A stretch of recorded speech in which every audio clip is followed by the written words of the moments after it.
The young people in Sweden who've been rioting this past week are fully justified in their actions.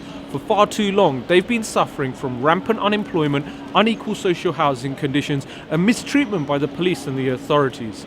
Rioting has been the only way they've made their voices heard. I understand that they're not living in good conditions, but how does this justify the riots that take place when it takes place against its own community?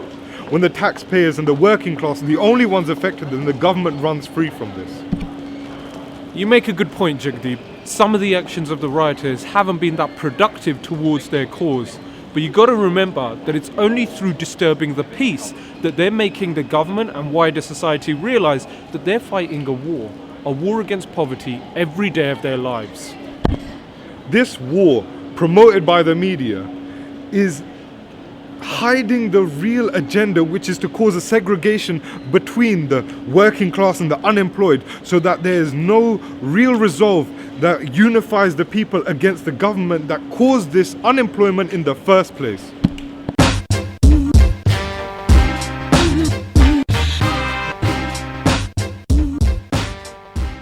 The two perpetrators who murdered that young soldier in Woolwich committed an act of terror. They ran him down in a car and then hacked at his neck with machetes. They then espoused that they were doing this because of the British government's involvement in foreign territories, including Afghanistan and Iraq.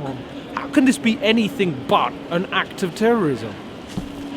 If they weren't Muslim, this would be a tragic event by an evil man. Pure use of propaganda in this situation. It will be terrifying for any victim to succumb to something like this. But the fact that they are Muslim and they did espouse vitriol against the British government has to be taken into account. Sure, they might not be affiliated or associated to any terrorist organisation, but they've definitely been inspired by the same things that fund those terrorist organisations.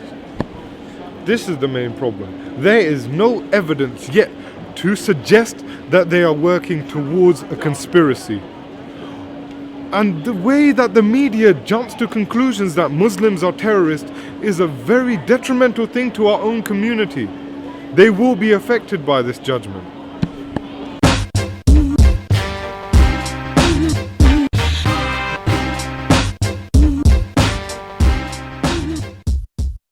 Yes, we should be surprised at this happening. India is now one of the world's leading superpowers. It's one of those BRIC countries that has had rapid development and is changing the face of the globe for everyone. Of course, we should be surprised when their educational textbooks contain misogynistic and sexist references.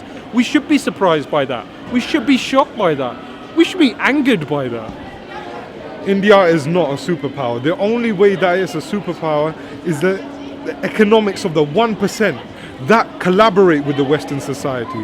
What about the rest of the 99%? They're not all part of the same system that they're all corroborating in.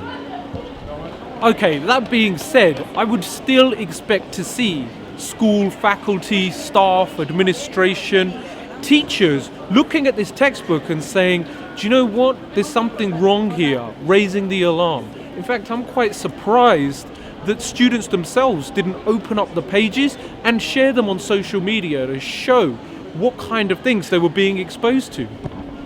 People can have all the information they want.